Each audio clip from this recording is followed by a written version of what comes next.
আসসালামু আলাইকুম প্রিয় পঞ্চম শ্রেণীর শিক্ষার্থীরা, তোমাদেরকে অনলাইন ক্লাসে স্বাগত জানাচ্ছি। আশা করি তোমরা সবাই ভালো আছো, সুস্থ আছো। আজকে আমি তোমাদের বিজ্ঞান বিষয়ের অধ্যায় 14 জনসংখ্যা ও প্রাকৃতিক পরিবেশ নিয়ে আলোচনা করব। তোমরা বিজ্ঞান বই এবং খাতা কলম নিয়ে রেডি হয়ে যাও। তো আজকে 14 অধ্যায় শিরোনামটা হচ্ছে জনসংখ্যা এবং প্রাকৃতিক পরিবেশ। তো প্রথমেই আসি আমরা জনসংখ্যা কি। জনসংখ্যা হচ্ছে জনগণের সমষ্টি অথবা একটি নির্দিষ্ট ভৌগোলিক অবস্থানে কোন জীব প্রজাতির অবস্থান, যা গণনা বা জরিপের মাধ্যমে নিরূপণ করা হয়।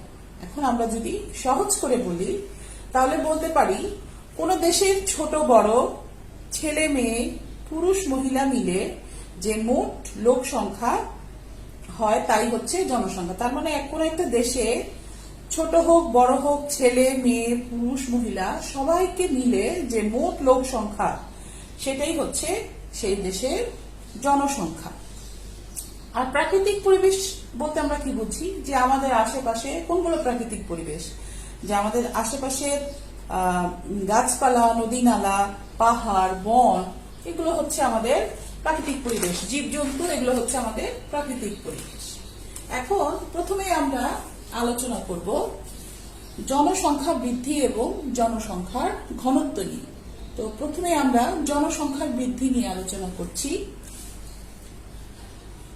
জনসংখ্যা অত্যাধিক জনসংখ্যা বা জনসংখ্যার বৃদ্ধি মানে হচ্ছে যে যখন অনেক জনসংখ্যার জন্য পরিবেশের ভারসাম্য ব্যাহত হয়, অথবা বলতে পারি যখন জনসংখ্যা কোনো ভৌগোলিক সীমারেখার ধারণ ক্ষমতার তুলনায় বেশি হয়ে যায়, তখন সেটাকে আমরা বলতে পারি যে জনসংখ্যার বৃদ্ধি। মানে হচ্ছে যে একটা দেশে যতজন লোক বসবাস করলে সেই দেশের পরিবেশটা সুন্দর থাকবে, কোনো সমস্যা হবে না, তার চেয়ে যখন অনেক বেশি লোকজন সেই দেশে বসবাস করবে তখন সেটাকে আমরা বলতে পারি যে অত্যাধিক জনসংখ্যা বা জনসংখ্যা বৃদ্ধি। এখন বিশ্বের জনসংখ্যা ক্রমাগতই বেড়ে যাচ্ছে, আর এই বাড়তি জনসংখ্যার জন্য কিন্তু আমাদের এই খাদ্য, ভূমি এবং প্রাকৃতিক সম্পদেরও প্রয়োজন বাড়ছে, ফলে নানা রকমের সমস্যা সৃষ্টি হচ্ছে। তোমরা একটু বইয়ে খেয়াল করলে দেখবে যে এই যে জনসংখ্যাটা কিভাবে বাড়ছে। 1800 সালের শুরুর দিকে বিশ্বের জনসংখ্যা ছিল প্রায় 100 কোটি, আর বর্তমানে পৃথিবীতে প্রায় 700 কোটি লোক বসবাস করে, অনেক বেড়ে গেছে। অর্থাৎ 200 বছরে বিশ্বের জনসংখ্যা বেড়েছে প্রায় 600 কোটি। আচ্ছা, এবং বাংলাদেশের যদি আমরা খেয়াল করি যে 2011 সালে বাংলাদেশের জনসংখ্যা হয় 14,97,72,364 জন, এবং এই জনসংখ্যা 1970 সালে ছিল প্রায় 7,60,00,000। তার মানে 40 বছরে বাংলাদেশের এই জনসংখ্যা বেড়ে প্রায় দ্বিগুণ হয়ে গেছে, অনেক অনেক বেড়ে গেছে। আর লেটেস্ট যে 2020 সালে 23 জানুয়ারি অনুযায়ী বিশ্বের বাংলাদেশের জনসংখ্যা হচ্ছে 16,55,70,000, আর 5 মে 2020 অনুযায়ী গণনা অনুযায়ী বিশ্বের বর্তমান জনসংখ্যা হচ্ছে 778 কোটিরও কিছু বেশি। এখানে আমরা বাংলাদেশের জনসংখ্যা একটা চার্ট দিয়েছি, বিভিন্ন সালে কত জনসংখ্যা ছিল, দেখলে আমরা বুঝবো যে জনসংখ্যা ক্রমাগতই বেড়ে চলেছে আমাদের দেশে। এখানে দেখো 1961 সালে জনসংখ্যা ছিল বাংলাদেশের কত, 5,52,00,000, এবং এই সংখ্যাটা 1974 সালে এসে দাঁড়ায় 7,64,00,000, প্রায় 2 কোটিরও বেশি বেড়ে গেছে। 1981 সালে বাংলাদেশের জনসংখ্যা ছিল 8,40,00,000, লক্ষ এবং 1991 সালে 10 বছর পরে এই সংখ্যাটা দাঁড়ায় কত? 12,14,00,000। 2001 সালে বাংলাদেশের জনসংখ্যা ছিল কত? 12,93,00,000। এখানে একটু খেয়াল করো যে এই 1991 থেকে 2001 এইখানে কিন্তু খুব বেশি জনসংখ্যা বাড়েনি, জনসংখ্যাটা কিন্তু অনেকটা নিয়ন্ত্রণেই ছিল। আর 2011 সালে জনসংখ্যা কত হয় আমাদের দেশের? 14,97,00,000। সাধারণত আদমশুমারিটা যে জনসংখ্যা জরিপ করা হয় সেটা 10 বছর পর পর করা হয়। আর আমি বললাম, একটু আগে বললাম যে 2020 সালের মানে এই বছরের 23 জানুয়ারি একটা জরিপ করা হয়। সে অনুযায়ী বাংলাদেশের জনসংখ্যা কত?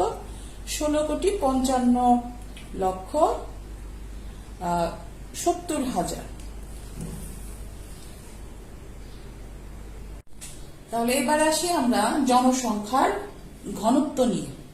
তো জনসংখ্যার ঘনত্বটা কি? জনসংখ্যার ঘনত্ব হচ্ছে প্রতি একক জায়গায় বসবাসরত মোট লোক সংখ্যা, মানে মোট জনসংখ্যাকে ক্ষেত্রফল দ্বারা ভাগ করে আমরা কি করতে পারি? খুব সহজেই জনসংখ্যার ঘনত্ব পেতে পারি। এটার একটা সূত্র আছে, দেখো। জনসংখ্যা ঘনত্ব নির্ণয়ের সূত্রটা হচ্ছে জনসংখ্যার ঘনত্ব সমান সমান মোট জনসংখ্যা ভাগ ক্ষেত্রফল। তার মানে কোন একটা দেশের আমরা কি করতে পারি? মোট জনসংখ্যাকে যদি আমরা ওই দেশের ক্ষেত্রফল দিয়ে যদি ভাগ করি তাহলে আমরা কি পাবো? সেই দেশের জনসংখ্যার ঘনত্ব। ঠিক আছে? তাহলে আমরা একটা উদাহরণ দিয়ে আমরা বুঝি যে 2011 সালে বাংলাদেশের জনসংখ্যা ছিল কত? 14,97,00,000। আর আমরা জানি বাংলাদেশের ক্ষেত্রফল কত? 1,47,570 বর্গ কিলোমিটার। তো তাহলে আমরা জনসংখ্যার ঘনত্ব 2011 সালে বাংলাদেশের জনসংখ্যার ঘনত্ব কিভাবে আমরা পাবো? তাহলে আমরা কি করব? এই যে মোট জনসংখ্যা কত ছিল? 14,97,000, সেটাকে আমরা ভাগ দিব কি দিয়ে? আমাদের যে বাংলাদেশের ক্ষেত্রফল কত? 1,47,570। তাহলে ভাগ করলে হয় 1014.43। তাহলে এই দশমিকটা রাখবো না, তাহলে মোটামুটি প্রায় কি হবে? 1,014 জন। তার মানে প্রতি একক বর্গ কিলোমিটারে কি হবে? প্রায় 1,014 জন লোক বসবাস করছিল। ঘনত্ব ছিল এটা। আমরা আরেকটি উদাহরণের মাধ্যমে জনসংখ্যার ঘনত্ব নির্ণয় করা শিখি। আচ্ছা, 1991 সালে বাংলাদেশের জনসংখ্যা ছিল 12,14,00,000। আর আমাদের দেশের ক্ষেত্রফল হচ্ছে কত? 1,47,570 বর্গ কিলোমিটার। তাহলে 1991 সালে বাংলাদেশের জনসংখ্যার ঘনত্ব আমরা কিভাবে নির্ণয় করব? এই যে জনসংখ্যা 12,14,00,000কে আমরা 1,47,570 এটা দিয়ে ভাগ করব। তাহলে কত পাওয়া যাচ্ছে? 822.66 জন। তাহলে আমরা দশমিকটা রাখবো না, তাহলে যেহেতু দশমিকের পরে 6 আছে তাহলে আমরা এটাকে কত লিখবো? 823 জন প্রায়। তার মানে 1 বর্গ কিলোমিটার জায়গায় বাংলাদেশে কতজন লোক বাস করে? 823 জন, মানে প্রায় 823 জন লোক বাস করে। আর বর্তমানে বাংলাদেশের ঘনত্ব হচ্ছে, জনসংখ্যার ঘনত্ব হচ্ছে প্রতি বর্গ কিলোমিটারে 1,125 জন লোক। মানে প্রতি বর্গ কিলোমিটারে কতজন লোক বাস করছে? 1,125 জন লোক। শিক্ষার্থীরা, এখন আমরা আলোচনা করব জনসংখ্যা এবং মানুষের চাহিদা নিয়ে। তো জনসংখ্যা যত বৃদ্ধি পাবে মানুষের চাহিদাও কিন্তু তত বাড়বে। যত জনসংখ্যা বাড়বে মানুষের চাহিদাও তত বাড়বে। তখন কি হবে? মানুষের জীবনে নানা রকমের সমস্যা দেখা দেবে। এখন জনসংখ্যা বৃদ্ধির ফলে মানুষের জীবনে কি কি সমস্যা হয় সেগুলো আমরা একটু খেয়াল করি। যে জনসংখ্যা বৃদ্ধির ফলে প্রাকৃতিক সম্পদের উপর চাপ বাড়ার কারণে খাদ্য, বস্ত্র, বাসস্থান, জমি এগুলোর কিন্তু অভাব দেখা দিতে পারে। তো চাপটা কোথায় হয়? প্রাকৃতিক সম্পদের উপর চাপ বাড়ে জনসংখ্যা বৃদ্ধির ফলে। আর এটার কারণে খাদ্য, বস্ত্র, বাসস্থান, জমি এগুলোর প্রত্যেকটার উপরে কিন্তু প্রভাব পড়ে, এগুলোর অভাব দেখা দেয়। প্রথমে আসি আমরা খাদ্যের অভাব নিয়ে, খাদ্য নিয়ে আসি আমরা। যে বাংলাদেশে যে হারে জনসংখ্যা বৃদ্ধি পেয়েছে, খাদ্য উৎপাদন সে হারে বৃদ্ধি পায়নি। মানে লোক সংখ্যা যে পরিমাণ বাড়ছে সেই অনুযায়ী কিন্তু খাদ্য উৎপাদন সে হারে বৃদ্ধি পায়নি। এর ফলে কি হচ্ছে? খাদ্যের চাহিদা পূরণ করা সম্ভব হচ্ছে না এবং জনগণের একটা বিরাট অংশ খাদ্য অভাবে জর্জরিত হয়ে পড়ছে, খাদ্যের অভাব দেখা দিচ্ছে। তো বাংলাদেশে প্রতি বছর প্রায় 25 লক্ষ টন খাদ্য ঘাটতি হয়। প্রতি বছরে কি হয়? 25 লক্ষ টন খাদ্য ঘাটতি হয়। যদিও আমাদের দেশ কি কৃষি প্রধান দেশ, তারপরেও কি এই জনসংখ্যার জন্য আমাদের খাদ্য সংকট দেখা দিচ্ছে এবং এর ফলে বিদেশ থেকে কি করতে হয়? খাদ্য আমদানি করতে হয়। তাহলে আমাদের কি প্রচুর অর্থ ব্যয় করতে হয় এই খাদ্য ঘাটতি মেটানোর জন্য। আচ্ছা, এরপরে আসি আমরা বস্ত্র। বস্ত্রটা কি? মানুষের মৌলিক চাহিদার একটা অন্যতম অংশ। হ্যাঁ, এটা বস্ত্র, পরিধেয় বস্ত্র। কিন্তু পরিবারে লোকজন যদি বেশি হয় তাহলে অনেক বাবা মাই কি করতে পারে না, সন্তানের প্রয়োজনীয় যে কাপড় চোপড় সেগুলো কিন্তু কিনে দিতে পারে না অর্থাভাবে। ঠিক আছে, জনসংখ্যা বৃদ্ধির ফলে মানুষের কি হচ্ছে? দারিদ্রতা বৃদ্ধি পাচ্ছে। এই কারণে অনেক বাবা মাই কি করতে পারে না, ছেলে মেয়েদেরকে কি করতে পারে না, তাদের প্রয়োজনীয় কাপড় চোপড় কিনে দিতে পারে না। এরপরে আসি আমরা বাসস্থান। এখন অধিক জনসংখ্যার ফলে অধিক বাসস্থানের প্রয়োজন। জনসংখ্যা বাড়লে ওদের জন্য কি প্রয়োজন? বেশি বেশি বাসস্থান প্রয়োজন। কারণ জনসংখ্যা বাড়ছে কিন্তু আমাদের দেশের আয়তন তো সেই একই রয়ে গেছে, আয়তন তো আর বাড়ছে না। তাহলে এই বাসস্থান নিয়েও আমাদের সমস্যা দেখা দিচ্ছে। এর প্রভাবে কৃষি জমি বাসস্থানে পরিণত হচ্ছে। কৃষি যে জমি, যেগুলো আমরা খাদ্য উৎপাদন করব, কৃষি কাজ করব, তো সেখানে কি করা হচ্ছে? বাসস্থান নির্মাণ করা হচ্ছে। তাহলে কি হয়ে যাবে? তাহলে কৃষি উৎপাদন কমে যাবে। তো এই কারণে এই যে খাদ্য যে একটার সাথে সম্পৃক্ত, যে খাদ্যাভাব দেখা দিবে। জাতিসংঘের তথ্য মতে বাংলাদেশে প্রায় 10 লক্ষ মানুষ গৃহহীন, মানুষের ঘর বাড়ি নেই। মানুষ, তোমরা খেয়াল করবে যে কত মানুষ যে রাস্তাঘাটে রাতের বেলা রাস্তার মধ্যেই ঘুমিয়ে থাকে। খুব খারাপ লাগে দেখলে। তোমরা অনেকেই হয়তো দেখেছো যে এইসব মানুষের কি নেই? গৃহহীন, এদের কোনো বাড়ি ঘর নেই, থাকার কোনো জায়গা নেই। আচ্ছা, এরপরে আসি আমরা যে জমি বা কৃষি জমি, এটা বাসস্থানের সাথেই সম্পৃক্ত। যে কি হচ্ছে? এই যে বাসস্থান, কৃষি জমিকে কি করা হচ্ছে? লোক সংখ্যা বেড়ে যাওয়ার ফলে বাসস্থান, সেখানে ঘর বাড়ি নির্মাণ করা হচ্ছে, তাহলে কৃষি জমির পরিমাণ কমে যাচ্ছে। তাছাড়া জনসংখ্যা বেড়ে যাওয়ার ফলে যে পরিবারের সদস্য সংখ্যা যদি বেড়ে যায়, তখন তাদের মধ্যে একটা জমির ভাগাভাগি হয়। জমির ভাগাভাগি হলে কি হয়ে যায়? আবাদি জমির পরিমাণ কিন্তু কমে যাচ্ছে। আচ্ছা, এরপরে আসি আমরা চিকিৎসা। আচ্ছা, এটা অধিক জনসংখ্যার কারণে জনসংখ্যার একটা বিরাট অংশ কিন্তু কি হয়? চিকিৎসার সুবিধা থেকে বঞ্চিত হয়। বিশেষ করে গ্রাম অঞ্চলের মানুষ এই সমস্যায় বেশি ভোগে, চিকিৎসার সুযোগ পায় না। আর জনসংখ্যার ঘনত্ব বেশি হলে জীবাণু খুব, একটা অল্প জায়গার মধ্যে অনেক বেশি মানুষ যখন বাস করে তখন কি হয়? জীবাণু দ্রুত ছড়ানোর কারণে মানুষ অতি সহজে বিভিন্ন রোগে আক্রান্ত হয়।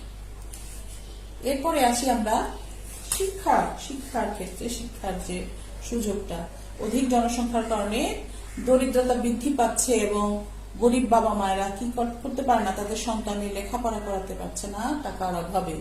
তার মানে সমাজের একটা বিরাট অংশ শিক্ষার সুযোগ থেকে বঞ্চিত হচ্ছে। তাহলে একটা দেশ, একটা জাতি যদি শিক্ষার থেকে বঞ্চিত হয় তাহলে সে কিন্তু উন্নত হতে পারে না। এরপরে আসি লাস্ট যে পয়েন্টটা, সেটা হচ্ছে যে ব্যবহারের জন্য প্রাকৃতিক সম্পদের পরিমাণ কমে যাচ্ছে। প্রাকৃতিক সম্পদের পরিমাণটা কমে যাবে জনসংখ্যা বৃদ্ধির ফলে। মানুষ বেশি বেশি প্রাকৃতিক সম্পদ ব্যবহার করবে, তার ফলে কি হয়ে যাবে, প্রাকৃতিক সম্পদটা কমে যাবে, পরিমাণটা কমে যাবে। এবার আসি আমরা পরিবেশের বা প্রাকৃতিক পরিবেশের উপর অধিক জনসংখ্যার ক্ষতিকর প্রভাব নিয়ে। তো জনসংখ্যা যখন বৃদ্ধি পাচ্ছে, এটা কি করছে, প্রাকৃতিক পরিবেশের উপর একটা বিরূপ প্রভাব বা ক্ষতিকর প্রভাব ফেলছে। তো কি প্রভাবটা সেটা আমরা একটু খেয়াল করি। যে বাড়তি শস্য উৎপাদন এবং পশুপালনের জন্য বন উজাড় করা হচ্ছে। মানে যেহেতু জনসংখ্যা বেড়ে যাচ্ছে, বেশি মানুষের জন্য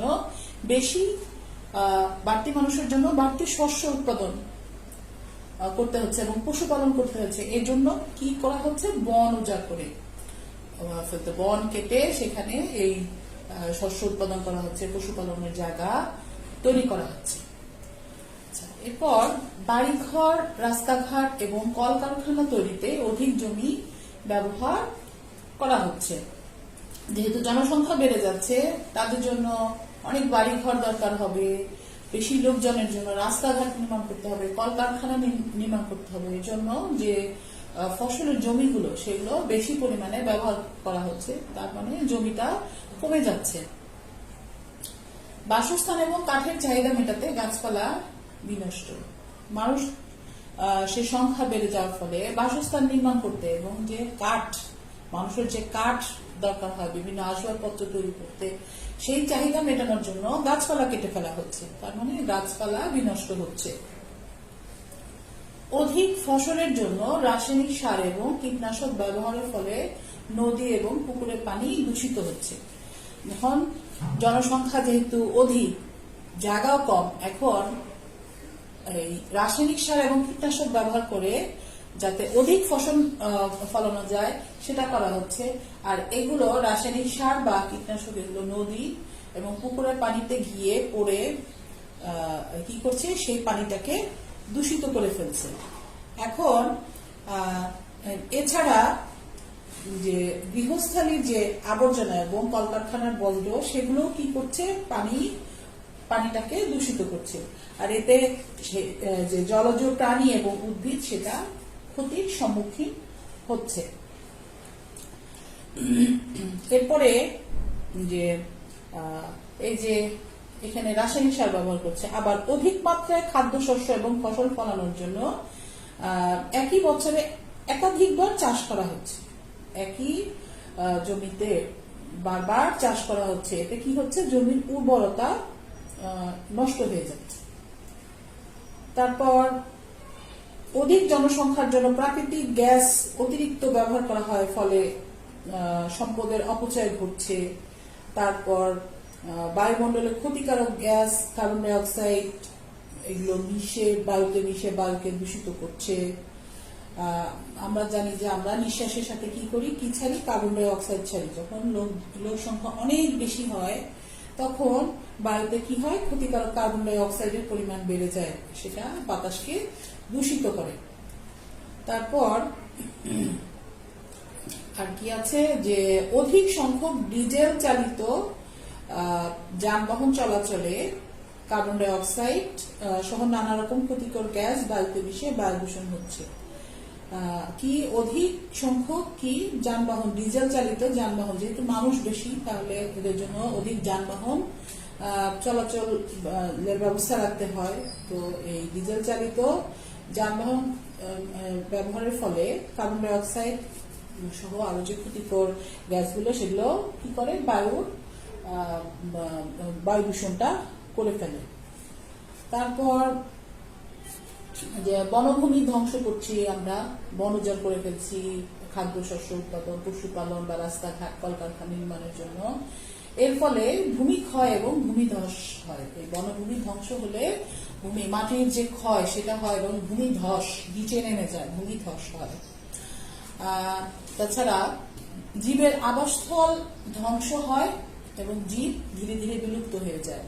এই যে আমরা বনটা উজাড় করে ফেলছি, গাছপালা কেটে ফেলছি, বন কেটে ফেলছি, তাহলে সেখানে যে জীবজন্তুরা বাস করত তাদের আবাসস্থলটা ধ্বংস হয়ে যাচ্ছে। তাহলে ধীরে ধীরে যদি তারা থাকার জায়গা না পায়, একটা সময় ধীরে ধীরে তারা কি হয়ে যাবে, বিলুপ্ত হয়ে যাবে। আর এই যে তারপরে বন জঙ্গল ধ্বংস হয়ে ফেলা, গাছপালা, পশু পাখির সংখ্যা কমে যাচ্ছে, ধীরে ধীরে বিলুপ্ত হয়ে যাচ্ছে জীব। তো প্রত্যেকটা জীবেরই কিন্তু পরিবেশে তার একটা বিরাট ভূমিকা থাকে। তো প্রত্যেকটা জীবেরই, এখন একটা জীব যদি বিলুপ্ত হয়ে যায়, তার উপর নির্ভরশীল অন্য জীবগুলো কিন্তু আস্তে আস্তে বিলুপ্ত হয়ে যাবে। তো পরিবেশের ভারসাম্য নষ্ট হয়ে যাবে। প্রিয় শিক্ষার্থীরা, আমরা ক্লাসের প্রায় শেষ পর্যায়ে চলে এসেছি। এতক্ষণ যা আলোচনা করলাম আশা করি তোমরা বুঝতে পেরেছো। তোমরা পাঠ্য বইটা ভালো করে পড়বে, বারবার পড়বে এবং বোঝার চেষ্টা করবে। এবং এখানে কিছু মনে রাখার কিছু বিষয় আছে, যেটা তোমাদেরকে মনে রাখতে হবে। তো বারবার পড়তে হবে। যেমন যে 1991 সালে বাংলাদেশের জনসংখ্যা কত ছিল, 1974 সালে কত ছিল, 2001 সালে কত ছিল, 2011-তে বাংলাদেশের জনসংখ্যা কত ছিল, পৃথিবীর জনসংখ্যা কত ছিল, এরকম এগুলো ছোট প্রশ্ন হিসেবে আসতে পারে। এগুলো তোমাদেরকে মনে রাখতে হবে। আচ্ছা, আমি এখন তোমাদের বাড়ির কাজ দিচ্ছি। তোমরা প্রশ্নগুলো লিখে নাও এবং উত্তরগুলো শিখে লিখে রাখবে। প্রথম যে প্রশ্নটা সেটা হচ্ছে যে 1800 সালের শুরুর দিকে পৃথিবীর জনসংখ্যা কত ছিল। তো দ্বিতীয় প্রশ্নটা হচ্ছে, তারপরে অংশটা হচ্ছে জনসংখ্যার ঘনত্ব কিভাবে বের করবে, এবং শেষের অংশটা হচ্ছে জনসংখ্যার ঘনত্ব বেশি হলে আমরা কি কি সমস্যায় পড়ব।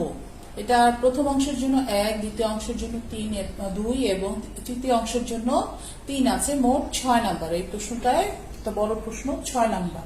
তো প্রথমে আসি আমরা 1800 সালের শুরুর দিকে পৃথিবীর জনসংখ্যা কত ছিল। 1800 সালের শুরুর দিকে পৃথিবীর জনসংখ্যা ছিল কত, 100 কোটি। আচ্ছা, 100 কোটি ছিল। তো এটা মনে রাখতে হবে। আর জনসংখ্যার ঘনত্ব কিভাবে বের করতে হয় আমরা জানি, একটা সূত্রের মাধ্যমে বের করতে হয়। সূত্রটা হচ্ছে জনসংখ্যার ঘনত্ব সমান সমান মোট জনসংখ্যা ভাগ এলাকার ক্ষেত্রফল। তো ওই কোন একটা এলাকার যে জনসংখ্যাটা সেটাকে আমরা কি দিয়ে ভাগ দিব, এলাকার ক্ষেত্রফল দিয়ে ভাগ করব। তাহলে আমরা কি পেয়ে যাব, তাহলে আমরা জনসংখ্যার ঘনত্ব পেয়ে যাব। এরপর যে আমরা আলোচনা করেছিলাম যে জনসংখ্যার ঘনত্ব বেশি হলে আমরা কি কি সমস্যায় পড়বো, আমরা অনেক ধরনের সমস্যায় পড়বো। তার যেহেতু এটা 3 নাম্বার, আমরা 3টা বাক্যে এটা লিখবো। যেমন আমরা কি সমস্যা পড়তে পারি, আমরা খাদ্য, বস্ত্র, বাসস্থান ইত্যাদির ঘাটতির সমস্যায় পড়তে পারি। কি কি সমস্যা, খাদ্য, বস্ত্র এবং বাসস্থান ইত্যাদির ঘাটতি দেখা দিবে আমাদের। তারপর ফসলি জমির ঘাটতি দেখা দিবে আমাদের। কি হবে, একটা পয়েন্ট আমরা দিতে পারি, ফসলি জমির ঘাটতি দেখা দিতে পারে। আর একটা হচ্ছে চিকিৎসা এবং শিক্ষার সুযোগ হ্রাস পাবে, চিকিৎসা এবং শিক্ষার সুযোগ হ্রাস পাবে। এরকম 3টা পয়েন্ট আমরা দিতে পারি। ঠিক আছে। আচ্ছা, এরপরের যে প্রশ্নটা সেটা হচ্ছে 2 নম্বর প্রশ্নটা হচ্ছে জনসংখ্যা কাকে বলে। তারপরের অংশটা হলো প্রাকৃতিক পরিবেশের উপর অধিক জনসংখ্যার 5টি প্রভাব লেখো। এখানে প্রভাব বলতে ক্ষতিকর প্রভাবই। এটার জন্য প্রথম অংশের জন্য আছে 1 এবং পরের অংশের জন্য আছে 5, মোট হচ্ছে 6 নম্বর। তো প্রথমে যেটা আছে যে জনসংখ্যা কাকে বলে, আমরা সহজভাবে কি জানি যে কোন দেশের ছেলে মেয়ে পুরুষ মহিলা মিলে ছোট বড় ছেলে মেয়ে পুরুষ মহিলা মিলে যে লোক সংখ্যা হয় তাই হচ্ছে ওই দেশের মোট জনসংখ্যা। আর কিছুক্ষণ আগে আমরা আলোচনা করলাম যে প্রাকৃতিক পরিবেশের উপর অধিক জনসংখ্যার প্রভাব। তো 5টি প্রভাব আমরা অনেকগুলো আলোচনা করেছি, তার মধ্যে থেকে তোমরা তোমাদের ইম্পর্টেন্ট দেখে 5টা প্রভাব তোমরা লিখে দিবে। যেমন আমরা কি লিখতে পারি যে বাড়তি শস্য উৎপাদন এবং পশুপালনের জন্য মানুষ বন উজাড় করছে। তো বনের উপর বন উজাড় হয়ে যাচ্ছে, এটা একটা ক্ষতিকর দিক। তারপর বাড়িঘর, রাস্তাঘাট, কলকারখানা তৈরিতে অধিক জমি ব্যবহার করছে, এটা একটা দিক। তারপরে আমরা লিখতে পারি যে কি লিখতে পারি যে বাসস্থান এবং কাঠের চাহিদা মেটানোর জন্য গাছপালা বিনষ্ট হচ্ছে। তারপর অধিক ফসলের জন্য রাসায়নিক সার এবং কীটনাশক ব্যবহারের ফলে নদী এবং পুকুরের পানি দূষিত হচ্ছে, এটা লিখতে পারি। তারপর আর কি পড়েছিলাম আমরা যে অধিক ফসলের জন্য রাসায়নিক সার এবং কীটনাশক ব্যবহারের ফলে নদী এবং পুকুরের পানি দূষিত হচ্ছে, এটা মানে বলেছি। তারপর জীবের আবাসস্থল ধ্বংস হচ্ছে, জীব ধীরে ধীরে বিলুপ্ত হয়ে যাচ্ছে, বনভূমি ধ্বংসের ফলে ভূমিক্ষয়, ভূমিধস এগুলো হচ্ছে। তোমরা 5টা প্রভাব সুন্দর করে লিখে দিবে। আচ্ছা, তাহলে আজকে আমাদের ক্লাসটা মোটামুটি শেষ। তোমরা সুন্দর করে পাঠ্য বইটা পড়বে। তারপর ওই যে বিভিন্ন সালে কত লোক সংখ্যা ছিল আমাদের দেশের এবং বিশ্বের, সেগুলো সুন্দর করে মনে রাখার চেষ্টা করবে। তারপর বাড়ি কাজগুলো সুন্দর করে লিখবে, ছোট ছোট প্রশ্নগুলো পড়ে ফেলবে। তারপর এই তো তোমরা ভালো থাকো, সুস্থ থাকো, এই কামনা করে আজকের মতো ক্লাসটা শেষ করছি। আল্লাহ হাফেজ।